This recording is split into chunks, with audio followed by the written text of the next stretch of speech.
యేసుక్రీస్తు శ్రేష్టమైన ఉన్నతమైన నామంలో అందరికీ వందనాలండి.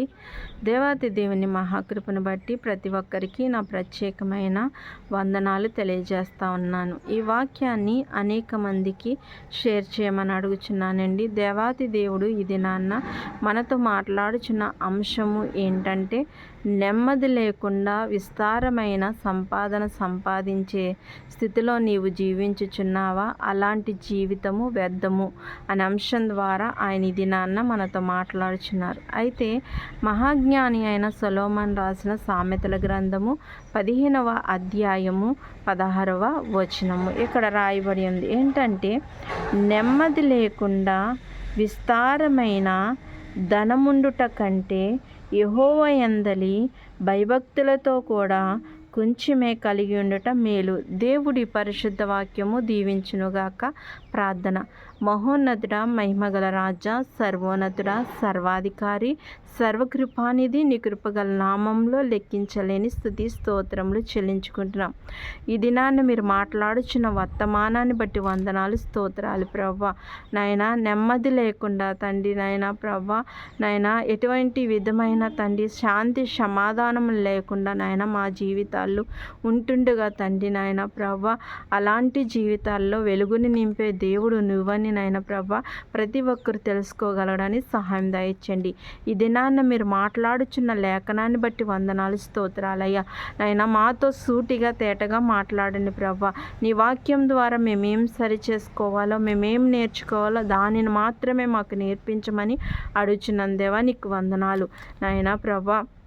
నీ సన్నిధిలో నిత్యము నిన్ను స్తుతించి ఆరాధించేవారుగా తండ్రి జీవించగలగడానికి సహాయం దయచేయండి బాబు. నీకు వందనాలు నాయన. ఈ దినాన్ని మీరు మాట్లాడుచున్న ప్రతి లేఖనము తండ్రి మా హృదయాల్లో నెమ్మదిని కలిగించేదిగా ఉండడానికి కృప చూపించమని చిన్న ప్రార్థన, దీన ప్రార్థన నీ సన్నిధానం చేర్చుకోమని నజరుని సున్నత నామంలో అడుగుచున్నాను తండ్రి. ఆమేన్. మరి దేవాతి దేవుడు ఈ దినాన్న మనతో ఏం మాట్లాడుచున్నారండి? మరి విస్తారమైన ధనము సంపాదించే జీవితం కంటే మరి దేవుని యందు భయభక్తులు కలిగి మరి కొంచెమే కలిగి ఉండటం మేలని దేవుని వాక్యం సెలవిస్తుంది. అవునండి, చాలామంది మరి నెమ్మది లేకుండా, మరి శాంతి లేకుండా, సమాధానం లేకుండా, మరి కుటుంబంలో అనేక సమస్యలు శోధనలతో మరి ఉన్న పరిస్థితులు మనం చూస్తూ ఉంటాం. అంటే నెమ్మది లేకుండా విస్తారమైన ధనము సంపాదించటం వలన మనకి ఎలాంటి ప్రయోజనం ఉండదని దేవుని వాక్యం సెలవిస్తుంది. అవునండి, మరి అన్నీ కలిగినా కూడా కొంతమంది జీవితాల్లో నెమ్మది అనేది ఉండదు, వాళ్ళ జీవితానికి శాంతి అనేది ఉండదు, సమాధానం అని ఉండదు. దాని గురించే దేవుడి దినాన్న మాట్లాడుచున్నారు. అందుకని అంటున్నాడు కదా, దేవుని యందు భయభక్తులు కలిగి కొంచెమే కలిగి ఉండటం మేలు అని దేవుని వాక్యం సెలవిస్తుంది. మరి విస్తారంగా సంపాదించే ధనము కంటే దేవునితో మన విశ్వాస జీవితంలో కొనసాగుతూ మనకున్న దాంట్లోనే మనం సంతృప్తి చెందుతా మేలని దేవుని వాక్యము ఇది మనతో మాట్లాడుచుందండి. చాలామంది మరి విస్తారంగా సంపాదించిన వాళ్ళ జీవితంలో, వాళ్ళ హృదయాల్లో నెమ్మది ఉండదండి. ఎందుకు ఉండదంటే నెమ్మది, మరి వాళ్ళు ఆ యొక్క ధనము సంపాదించుకుంటారు. అవి ఇంట్లో ఉంటే మరి ఏ దొంగ వచ్చి దాన్ని పట్టుకెళ్ళిపోతాడు, లేకపోతే ఏం జరుగుతుందో మరి తెలియని పరిస్థితులు, ఎవరికి ట్యాక్స్ కట్టాలి ఏంటి అని వాళ్ళకి నెమ్మది లేకుండా జీవిస్తారు. అలాంటి ధనము సంపాదించి నెమ్మది లేకుండా జీవించే జీవితం కంటే మరి దేవుని యందు భయభక్తులు కలిగి నువ్వు కొంచెముగా సంపాదించుకుంటే అది మేలు అని దేవుని వాక్యం ద్వారా ఆయన ఇది మాట్లాడుచున్నారు. మరి విస్తారమైన సంపద వల్ల మనకి ఏం కలుగుతుందండి? నష్టమే కలుగుతుంది. కొన్ని సందర్భాల్లో ఎంత ధనం ఉన్నా కూడా ఆ ధనము మన ప్రాణాన్ని రక్షించే పరిస్థితి ఉండదు. కొంతమంది మరి ఏ ధనము లేకుండా, ఏమీ లేకపోయినా కానీ మరి ఒకళ్ళ ప్రాణము రక్షించడం చాలా మరి సులభం. ఎందుకంటే ఏదైనా దేవుని చిత్త ప్రకారము జరగాలండి, దేవుని కృప ప్రకారము జరగాలి. దేవుని దయ ఉంటే మన దగ్గర ధనమున్నా లేకపోయినా, ఒకవేళ మనము భయంకరమైన మరి పరిస్థితిలో జీవించుచున్నప్పుడు ఆ జీవితంలో నుంచి దేవుడు మనల్ని విడిపిస్తాడు. ఒకవేళ నెమ్మది లేకుండా మనం ఇష్టానుసారంగా జీవిస్తున్నప్పుడు, మనకి తెలియని ఏదన్నా వ్యాధి సంభవించినప్పుడు, మన దగ్గరున్న డబ్బు కూడా ఒక సందర్భంలో మనం రక్షించదు. డాక్టర్లు కూడా ఏమీ చేయలేని పరిస్థితి. డబ్బున్నా మనము మన ప్రాణాన్ని రక్షించుకోలేని పరిస్థితి మనము చూస్తూ ఉంటాం. అలాంటి జీవితాలు మనం కలిగి ఉన్నామేమో ఒకసారి ఆలోచించండి. ఒకవేళ మరి నెమ్మది లేకుండా నువ్వు సంపాదిస్తున్నావేమో, ఆ సంపాదన వల్ల నీకు ఎటువంటి సంతృప్తి లేకుండా నువ్వు జీవిస్తున్నావేమో, అలాంటి జీవితం కనుక నీలో ఉంటే ఆయన ఈ దినాన్ని నీతోనే సూటిగా మాట్లాడుచున్నాడు.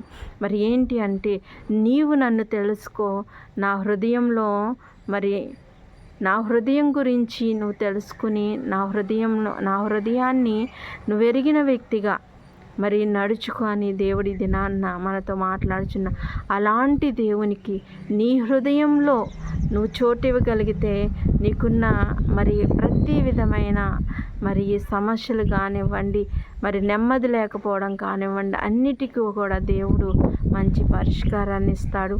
మరి విస్తారంగా సంపాదించి మరి అనేక మంది మరి నెమ్మది లేకుండా ఈ దినాల్లో ఉంటున్నారు. అలాంటి వారి కోసం దేవుడు మాట్లాడుచున్నారు. అలాంటి వారు ఎలా ఉండాలంటే అండి, దేవుని యందు భయభక్తులు కలిగి జీవించాలంట. అలాగూ జీవించిన వారు చాలామంది మనము జీవ గ్రంథంలో చూస్తూ ఉంటాం.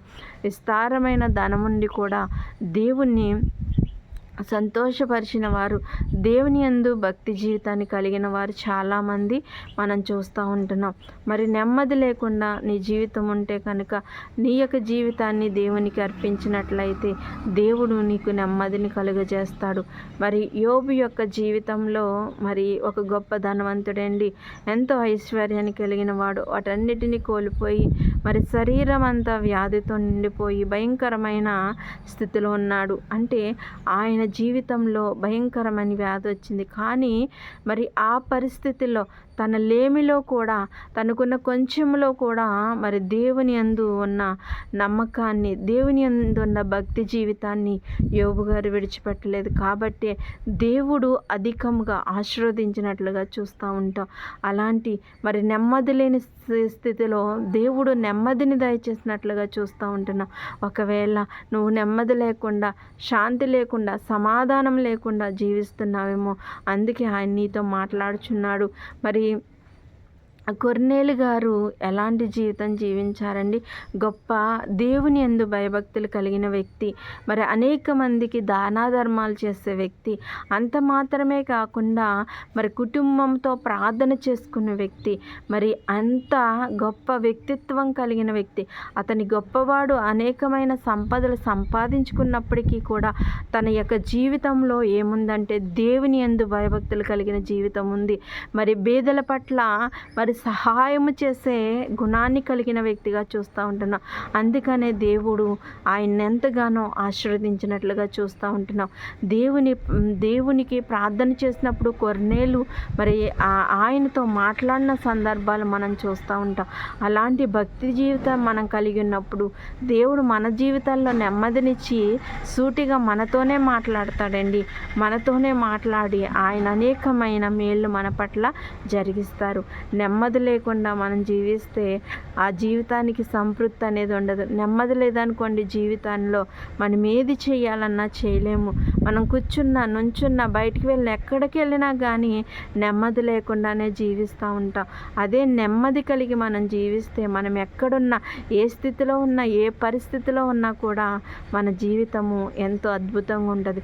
ఒకవేళ మరణకరమైన పరిస్థితిలో నీవు ఉన్నావా, ఆ దేవుని యందు భయభక్తులు కలిగి నా జీవితం నువ్వు కలిగి ఉంటే దేవుడు నీకు నెమ్మదినిస్తాడు.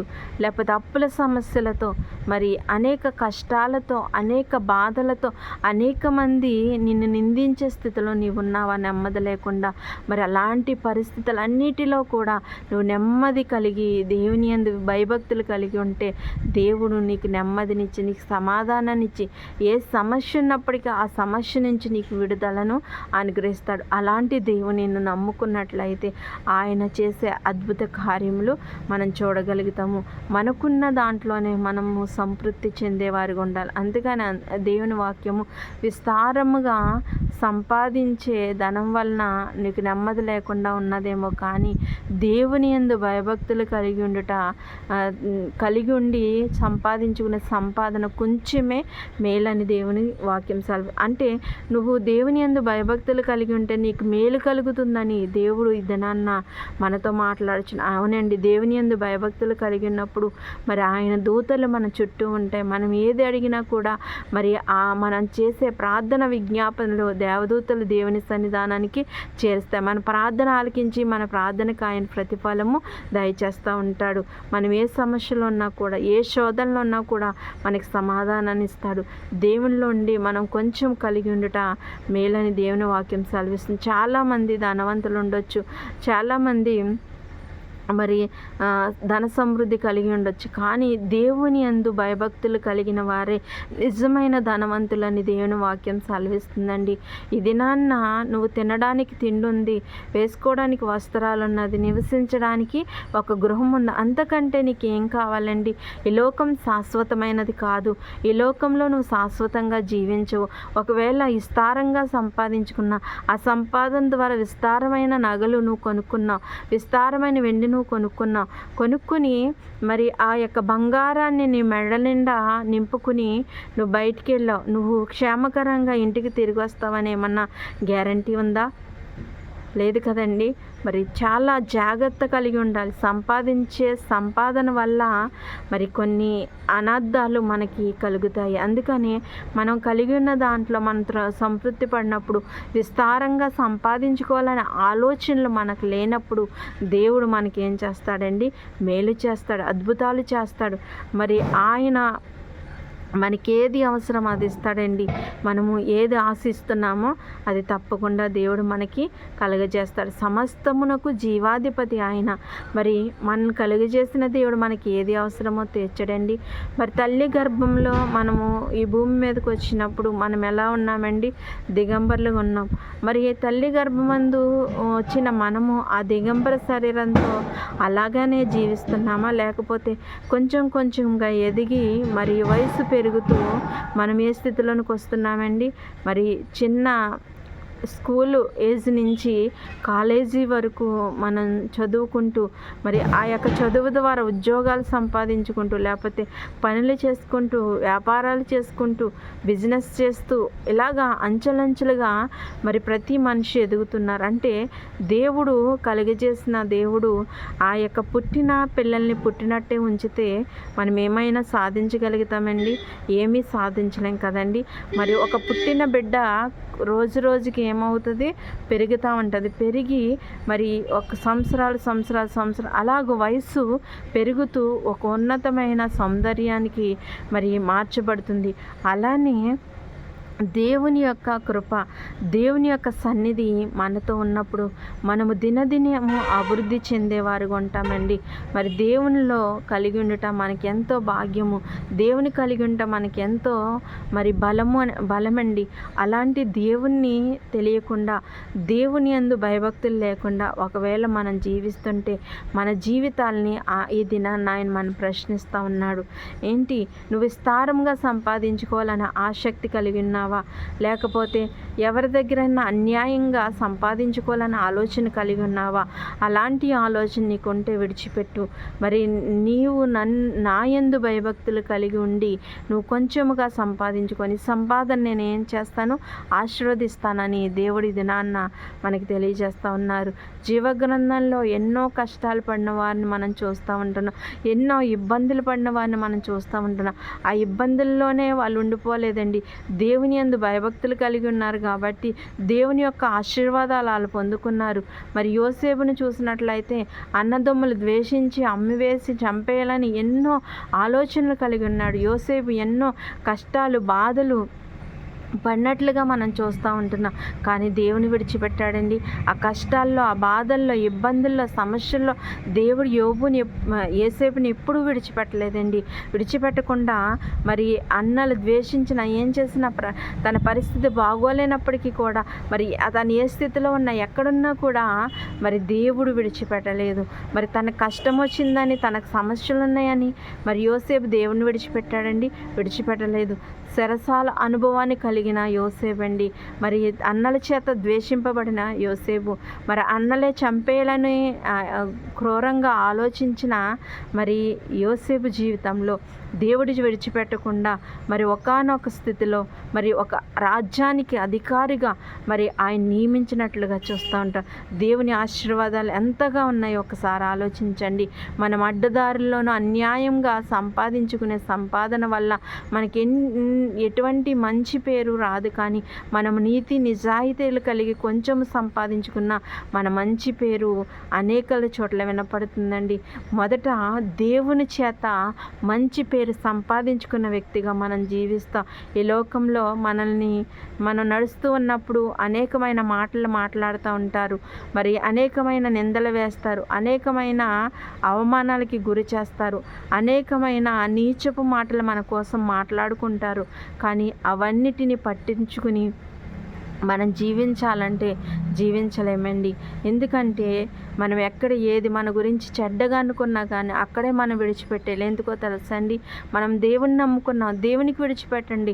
నిన్నెవరన్నా అన్యాయంగా అన్నప్పుడు, నిన్ను అన్యాయంగా నిందించినప్పుడు, నిన్ను అన్యాయంగా నిందవేసినప్పుడు, నిన్ను అన్యాయంగా హింసకు గురి చేసినప్పుడు నువ్వు దేవునికి ప్రార్థన చేసుకో, దేవునికి విడిచిపెట్టు. దేవుడే మరి వాళ్ళ పక్షాన్ని ఏది చేయాలో అది చేస్తాడు. అంతేకాని మరి వాళ్ళు ఏదో అన్నారని నువ్వు కృంగిపోయే స్థితిలో ఉంటే అపవాది నిన్ను ఇంకా కృంగదీయాలని చూస్తాడు. ఎవరైనా ఏదన్నా అన్నప్పుడు దాన్ని మర్చిపోయి, దేవా నన్ను ఇలా అన్నారు, నీ చేతులకే సమర్పించు, నీ చిత్తము, నీ కృప ఏమైందయ్యా, ఎందుకు నేను ఈ అవమానాలు పడి ఉన్నాను, ఎందుకు నా మీద నింద వేశారని మనం దేవుని మొరపెట్టినప్పుడు ఆ నిందని కూడా దేవుడు ఆశీర్వాదంగా మార్చేస్తాడండి. మరి అవమానాన్ని కూడా ఆశీర్వాదంగా మార్చేసే దేవుడు మన దేవుడు. అలాంటి దేవుని కలిగి ఉన్నందుకు మనం ఎంతగానో సంతోషించవలసిన వారమై ఉన్నాం. ఈ దినాన్న దేవుని తెలియకుండా అనేక మంది తిరుగులాడుతూ ఉన్నారు. మరి దేవుని తెలియకుండా అనేక మంది ఇష్టానుసారంగా మరి జీవిస్తూ ఉన్నారు. అలాంటి జీవితం జీవిస్తున్న వారితోనే దేవుడు మాట్లాడుచున్నారు. ఒకవేళ నీకు నెమ్మది లేకుండా ఉన్నావా, నీకు శాంతి లేకుండా ఉన్నావా, నీకు సమాధానం లేకుండా ఉన్నావా, మరి నువ్వు అవమానపడుతున్నావా, ఏ పరిస్థితిలో ఉన్నా కూడా నీవు నా వైపు తిరిగినట్లయితే నీ అవమానాన్ని, నిందని, ప్రతిదాన్ని నేను తొలగించి నీకు ఆశీర్వాదాన్ని ఇస్తానని ఆయన ఈ దినాన్న మాట్లాడుచున్నారు. అలాంటి దేవుని వైపు నువ్వు చూడగలుగుతున్నావా? అలాంటి క్రీస్తు వైపు నువ్వు చూడగలుగుతున్నావా? మరి ఎలాంటి దేవుని వైపు నువ్వు చూస్తున్నావు? దేవుని యందు మనకు మొదటిగా ఏమి ఉండాలండి? విశ్వాస జీవితం కలిగి ఉండాలి. ఆ విశ్వాసం ఎలా ఉండాలంటే దృఢమైన విశ్వాసాన్ని కలిగి ఉండాలి. మరి విశ్వాసంలో నుంచి తొలగిపోని వారుగా ఉండాలి. ఒకవేళ విశ్వాసం నుంచి తొలగిపోయే స్థితిలో మనం ఉన్నామేమో. మరి పేతురు గారిని మనం చూసినట్లయితే మరి ఆయన సముద్రంలో నడిచాడండి. నడిచినప్పుడు పేతురు ఎవరి వైపు చూశారంటే యేసుక్రీస్తు ప్రభు వైపు చూశాడు. చూసి ఆయన కొనసాగుచున్న ఆ సముద్రంలో నడక మధ్యకి వెళ్ళినప్పుడు మరి లోకం వైపు చూశాడు. క్రీస్తు వైపు చూసి ఉన్నట్లయితే తను చేరవలసిన గమ్యానికి తను చేరేవాడు. మధ్యలోకి వచ్చిన తర్వాత లోకాన్ని చూశాడు. లోకంలో ఎప్పుడైతే చూశాడో అల్ప విశ్వాసం అనలేనిది అతనిలోనికి వచ్చేసింది. ఆ యొక్క అల్ప విశ్వాసము ద్వారా ఆ యొక్క సముద్రంలో మునిగిపోసాగాడు. దేవుడు రక్షించాడండి. అలానే మన ప్రయాణిస్తున్న మన విశ్వాస జీవితంలో మరి కొంత మట్టుకు వెళ్ళి మధ్యలో ఆగిపోయి మళ్ళీ లోకాన్ని చూసేవారిగా మనం ఉన్నావేమో.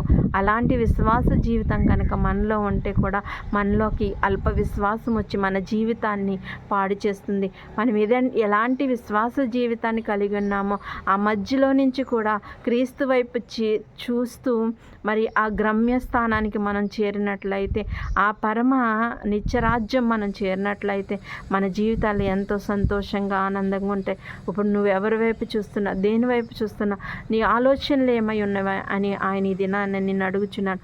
ఒకవేళ నీ ఆలోచనలు విస్తారంగా నేను సంపాదించుకోవాలని ఆలోచన కలిగి ఉన్నావా, లేకపోతే అన్యాయంగా నేను సంపాదించుకోవాలని ఆలోచన కలిగి ఉన్నావా? అలాంటి ఆలోచనలు కనుకుంటే నీ వీక్షణం అందే విడిచిపెట్టి, దేవా నీ యందు నేను భక్తి జీవితాన్ని కలిగి ఉండాలనుకుంటున్నాను, నాకున్న దానితోనే నేను సంతృప్తిపరుచున్నాను ప్రభా, నాకున్నదే నాకు చాలని నువ్వు సంతృప్తి పడినట్లయితే దేవుడు నిన్ను అధికంగా ఆశీర్వదిస్తాడు. నువ్వు ఊహించని మేళ్ళు నీ పట్ల ఆయన జరిగిస్తాడు. అటు రీతిగా జీవించాలని ఆయన ఇది నాన్న మనతో మాట్లాడుతున్నారు. విస్తారంగా ధనం సంపాదించి నెమ్మది లేకుండా జీవించే జీవితం కంటే క్రీస్తుని కలిగి ఉండి కొంచెము కలిగి ఉండటం మేలని దేవుని వాక్యం మనకు తెలియజేస్తుంది. కాబట్టి ప్రతి ఒక్కరు ఆ విధంగా జీవించడానికి పరిశుద్ధాత్ముడి యొక్క వాక్యము ప్రతి ఒక్కరి జీవితాల్లో ఫలింపజేయునుగాక. ఆమేన్. అందరికీ వందనాలు. ప్రార్థన. మహోన్నతుడ, మహిమగల రాజా, సర్వోన్నతుడ, సర్వాధికారి, నీ కృపగల నామంలో లెక్కించలేని స్తుతి స్తోత్రములు చెల్లించుకున్నా. ఈ దినాన్ని మీరు మాట్లాడుచున్న ప్రతి లేఖనాన్ని బట్టి వందనాలు స్తోత్రాలు ప్రభా. విస్తారంగా సంపాదించుకుని నాయన ప్రభా నెమ్మది లేకుండా జీవించే జీవితం కంటే నాయన ప్రభా నీ యందు భయభక్తులు కలిగి ఉండి నాయన ప్రభా కొంచెమే కలిగి ఉండటం మేలని నీ వాక్యం ద్వారా మీరు సూటిగా తేటగా మాతో మాట్లాడి ఉన్నారు ప్రభా. అవును ప్రభా, కొంతమందికి ఎంతున్నా సంతృప్తి అనేది కలగదు ప్రభా, ఎంతున్నా నెమ్మది అనేది లేకుండా జీవిస్తారు. అలాంటి జీవితాల్లో తండ్రి నీ నెమ్మదిని దయచేయండి ప్రభా. నీకు వందనాలు. ఎవరైతే శాంతి సమాధానం లేకుండా ఉన్నారో అలాంటి వారికి శాంతి సమాధానం దయచేయండి. ఈ వాక్యం ద్వారా మేము ఏమైతే నేర్చుకోవాలో అది మాకు నేర్పించి నాయన ప్రభా నీ వాక్యానుసారంగా జీవించడానికి సహాయం దయచేయండి. ఈ యొక్క యూట్యూబ్ ద్వారా అనేక మంది వర్తమానమిని తండ్రి నాయన ప్రభా దైవ దీవెనలు పొందుకోవడానికి సహాయం దయచేయండి. అనేక మంది జీవితాల్లో వెలిగింప చేయండి ప్రభు. నీకు వందనాలు. అనేక మంది రక్షణ వైపు నాయన నడిపించండి ప్రభా. నీకు వందనాలు. ఏ అవసరతలున్న, అక్కర్లున్న, ఇరుకులు, ఇబ్బందులు, సమస్యలు, శోధనలు, వ్యాధి బాధలున్నా వాటన్నిటి నుంచి విడిపించి నీ కృపా సన్నిధి ప్రతి ఒక్కరికి తోడుగా ఉంచమని నాయన ప్రభా యొక్క చిన్న ప్రార్థన దేని ప్రతి సన్నిధానం చేర్చుకోమని నజరేయుని యేసు నామములో అడుగుచున్నాను తండ్రి. ఆమేన్. అందరికీ వందనాలు.